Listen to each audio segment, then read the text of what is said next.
daftar hutang BUMN jatuh tempo di tahun 2020 ini merinding saya. Saya list yang besar-besar dulu ya. Telkom 53 triliun, Krakatau Steel 15 triliun, Kimia Farma 7 triliun, Wika, Adikarya, PP, Waskita kalau dijumlahkan 130 triliunan, Garuda Indonesia 45 triliunan. Sisanya saya males deh ngelanjutin. Lalu PLN misalnya punya hutang 600 triliun dan di sini kita punya perbedaan cara pandang dari sisi APBN. Entah bagaimana mungkin saya ini karena mungkin orang bodoh ya. Saya mengatakan bahwa hutang BUMN adalah hutang negara. Aset BUMN adalah aset negara. Sementara dalam postur APBN, hutang BUMN dimasukkan sebagai hutang korporasi atau hutang perusahaan. Sehingga secara rasio hutang kita aman jika disandingkan dengan PDB. Bagi saya ini akal-akalan karena bolehlah menganggap hutang BUMN adalah hutang perusahaan. Tapi kalau default atau kalau gagal bayar, apakah negara bayarin? Tidak. Oke, saya ulangi lagi ya pertanyaannya. Kalau PLN gagal bayar, apakah negara bayarin atau tidak? Sekali lagi, sang ibu mungkin mengatakan tidak akan menanggung default hutang BUMN. Oke, lalu lendernya PLN nagih PLN dan PLN tidak bisa bayar. Negara tidak bayarin, APBN tidak bayarin. Maka PLN akan disita oleh lendernya, oleh peminjamnya, katakan oleh lembaga keuangan global. Lalu asetnya PLN diambil. Benarkah negara akan tetap tidak mau bayar? Sekarang PLN diambil oleh asing yang telah meminjamkan uangnya ke PLN. Karena negara tidak mau bayar. Rasanya tidak mungkin. Karena induknya BUMN adalah negara. Maka pasti dibayar dan pasti menggunakan APBN. Dan itu pasti.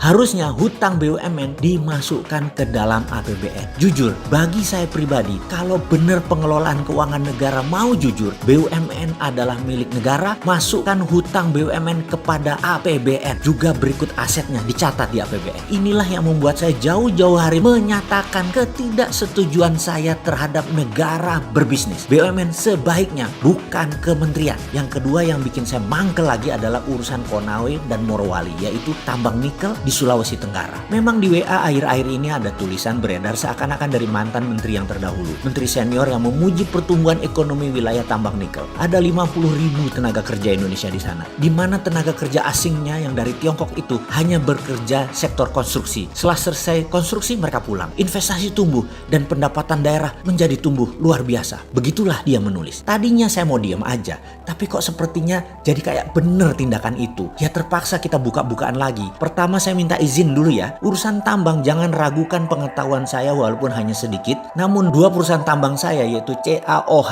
2 kali atau kalsium hydroxide dengan kapasitas 100 ton per hari adalah sebuah pengalaman panjang sejak tahun 1996. Kemudian pabrik litium kecil, belum skala komersial, namun cukup buat memahami apa itu dunia pertambangan, smelter, hingga proses pemurnian sampai finish produk. Pertanyaan pertama, apakah smelter nikel Konawe itu sampai pada tingkat finish produk atau hanya merupakan aktivitas untuk pembersihan impurity saja? Maksudnya bagaimana? Menurut saya smelter modelnya di NPI atau nickel pig iron itu akal-akalan Tiongkok. Itu mesin banci. Bener, mesin banci. Hanya membuang silikat dan unsur-unsur pengotor lainnya yang tidak memiliki nilai ekonomis. Namun nikel, fero, lithium, kobalt, dan mineral rare earth lainnya dalam fraksi yang sangat kecil tetap tidak terbuang. Ini terangkut. Jadi masih terkandung di dalam logam raw nikel ini. Saya katakan raw atau mentah karena by all standar kadar nikel di dalam NPI ini sangat rendah jika kita menggunakan benchmark produk ferronikel sebagai standarnya. Sementara yang dibayar dari produk NPI nickel pig iron ini hanya percentage kandungan unsur nikelnya saja yang notabene kecil kandungannya. Sementara besi atau ferro yang menyertainya tidak dihargai walaupun persentase kandungannya sangat besar. Tentu saja mineral-mineral ikutan lainnya pasti tidak akan dihitung, termasuk juga mineral rare earth dijual dengan gratis. Dan inilah asli yang terjadi saat ini. Indonesia kehilangan sovereign asetnya kalau itu dilakukan. Oke, begini melihatnya lagi. Dan ini boleh tanya kepada seluruh ahli pertambangan mineral. Dalam setiap pemeriksaan dan analisis terkait isi atau konten mineral pada setiap laboratorium uji, katakanlah itu Sukovindo atau lembaga asing yang punya standar perhitungan atas isi kandungan material tadi, selalu dihitung berdasarkan ppm atau part per million atau persen berat, di mana yang dihitung hanya mineral yang memiliki ukuran tertentu dalam range yang terbaca oleh alat atau metode pengukuran. Sedang ukuran mineral yang berada di luar range serta tidak terbaca oleh alat atau metode analisis ini dianggap nol, artinya tidak komersial atau artinya tidak menguntungkan. Biasanya pakai metode yang disebut assaying dengan pendekatan reaksi kimia atau menggunakan alat-alat tertentu lainnya melalui pendekatan fisika dengan dasar ukuran material.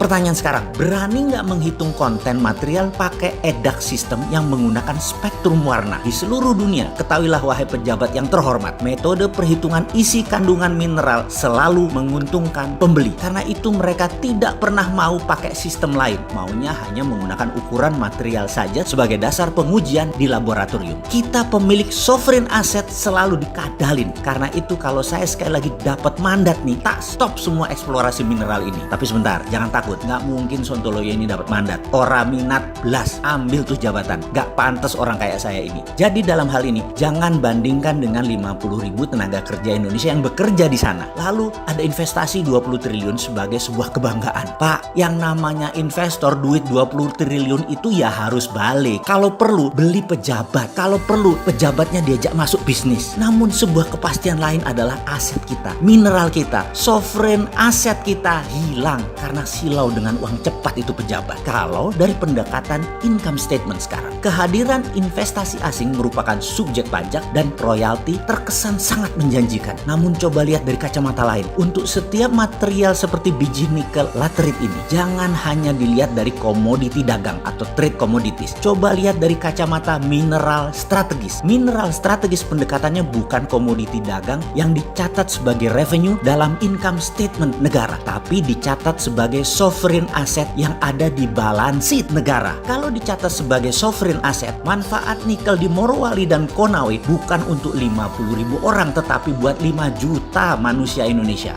Lupa, tapi pejabatnya yang jadi pengusaha nggak dapat apa-apa. Maaf, lanjut deh lo, monggo, kata dia. Yang mending buat 50.000 orang lalu dibungkus propaganda agar terlihat pahlawan. Walau aset hilang, kan rakyat nggak tahu apa-apa tentang sovereign asset ini. Rakyat toh masih bodoh, bahkan dikasih duit 400.000 per hari untuk ngebuzzer yang kesannya beda dengan apa yang dijalankan pemerintah. Pokoknya serang, banyak yang mau. Sahabat, semoga informasi ini bisa dipahami. Sedikit kontribusi pemahaman pandangan dari sisi lain, sedikit kritis, tapi ada solusinya. Sungguh, sovereign asset itu adalah cikal bakal sovereign wealth fund yang harusnya negara mainkan di tengah pandemi ini, bukan malah menyetujui undang-undang minerba yang baru yang kemudian membuat sovereign asset kita hilang selamanya.